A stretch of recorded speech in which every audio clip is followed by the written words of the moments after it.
Miss Koovagam அழகி போட்டியின் முதல் பரிசை ஈரோட்டை சேர்ந்த ரியா தட்டி சென்றார்.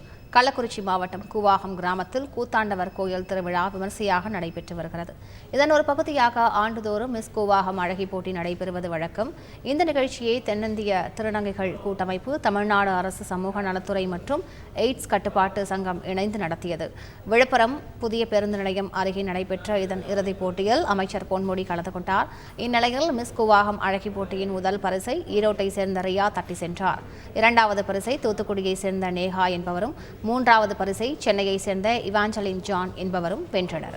ரொம்ப சந்தோஷமா இருக்கு. இந்த இடத்துக்கு நான் வரதுக்கு ரொம்ப நிறைய கஷ்டப்பட்டிருக்கேன். என்னோட ஃபேமிலி சப்போர்ட் இல்லைன்னா நான் இந்த அளவுக்கு நான் வந்திருக்க முடியாது. ரொம்ப சந்தோஷமா இருக்கு. Feeling very happy.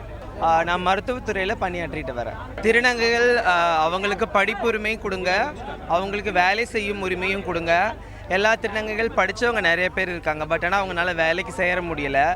ஏன்னா அது நிறைய விஷயங்கள் இருக்குது. அவங்க வேலை செய்கிற இடத்துல வேலை செய்கிறவங்களா இருக்கட்டும், அவங்க வேலையை வச்சுருவங்களா இருக்கட்டும், ஏதாவது ஒரு இக்கட்டான சூழ்நிலைக்கு அவங்க தள்ளப்படுறதுனால யாருமே வேலைக்கு போகிறதில்ல. எல்லாத்துக்கும் கேட்டுக்கிறது என்னென்னா, திருநங்கைகளை சம உரிமை கொடுங்க. திருநங்கையரும் திருநம்பையரும் யாரையும் பிரிக்க வேணாம். எல்லாரும் சமமானவர்கள் மட்டும்தான். எல்லாரையும் சமமானவர்களாக வச்சுருங்க நான் கேட்டுக்கிறேன். எனக்கு ரொம்ப சந்தோஷமாக இருக்குது, ரொம்ப பெருமையாக இருக்குது. இந்த ஒரு தருணத்தை நான் எதிர்பார்க்கவே இல்லை. நான் எதிர்பார்க்காத ஒன்று எனக்கு கை கிடச்ச மாதிரி இருக்குது. இது எனக்கு ரொம்ப பூஸ்டப் பண்ணிவிட்ட மாதிரி இருக்குது. திருநங்கை சமுதாயத்துக்கு நான் என்ன சொல்கிறேன்னா, இளம் திருநங்கைகளுக்கு என்னால் முடிஞ்ச ஒரு அட்வைஸ் பண்ணுறேன். சீக்கிரம் திருநங்கையாக மாறணும்னு ஆசைப்படாதீங்க. முடிஞ்ச அளவுக்கு உங்கள் கல்வியை படித்து முடிச்சுட்டு நீங்கள் திருநங்கையாக வாங்க. கல்வி தான் ஒரு சமுதாயத்தை மேம்படுத்தும். அதை நீங்கள் உணர்ந்து உங்களால் முடிஞ்ச படிப்பை எவ்வளோ படிக்க முடியுமோ, படிப்பு என்றைக்குமே கெட்டுப்போகாத ஒரு பொருள். நீங்கள் படித்து அதுக்கப்புறம் உங்கள் பாலினத்தை நீங்கள் தேர்வு செய்யுங்க.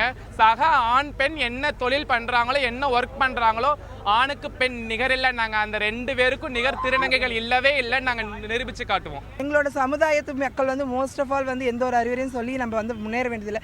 மோஸ்ட் ஆஃப் ஆல் உங்ககிட்ட ஒரு திருநங்கை காசு கேட்குறீங்க ஏதாவது வந்தாங்கன்னா அவங்கள ரொம்ப கேவலமாகவும் இதுவும் நடத்தாமல் அவங்ககிட்ட ஒரு விஷயமா காசு கொடுக்கறதா இருந்தாலும் சரி, அவங்ககிட்ட அன்பாக ஒரு 4 வார்த்தை பேசினாலே அவங்க உங்களுக்கான ஒரு அன்பை வெளிப்படுத்துவாங்க. ஸோ கவர்மெண்ட் ஒரே விஷயம் என்னதுன்னா, வரக்கூடிய யங் டிரான்ஸ்ஜெண்டர் பீப்புள்ஸ் கவர்மெண்ட் ஜாபுக்கு வந்து ப்ரிஃபர் பண்ணுறான் அப்படின்னும் போது எங்களுக்கான தனி கோட்டா கொடுத்து எங்களுக்கு ஒரு சப்போர்ட் பண்ணணும்னு சொல்லிட்டு நான் கேட்டுக்கிறேன். நான் கூத்தாண்டவர் கோயில் திருவிழாவின் முக்கிய நிகழ்ச்சியான சுவாமி கண் திறக்கும் நிகழ்வு இன்று நடைபெற உள்ளது. இந்த நிகழ்ச்சியில் திருநங்கைகள் அரவான் சாமியை கணவராக பாவித்துக் கொண்டு கோவில் பூசாரி கையால் தாலி கட்டிக்கொள்வர். இதையடுத்து நாளை தேரோட்டம் நடக்கிறது. இந்த தேரானது கூவாகம் கிராமத்தின் முக்கிய வீதிகள் வழியாக சென்று பின்னர் அடிகளம் நோக்கி புறப்படும். அதுவரை ஆட்டமும் பாட்டமுமாக மகிழ்வுடன் இருக்கும் திருநங்கைகள் தேர் அழிகளம் நோக்கி புறப்பட்டதும் தாலியை அறுத்துக்கொண்டு விதவை கோலத்தை ஏற்பார்கள். செய்திகளை உடனுக்குடன் தெரிந்து கொள்ள உடனே சப்ஸ்கிரைப் பண்ணுங்க.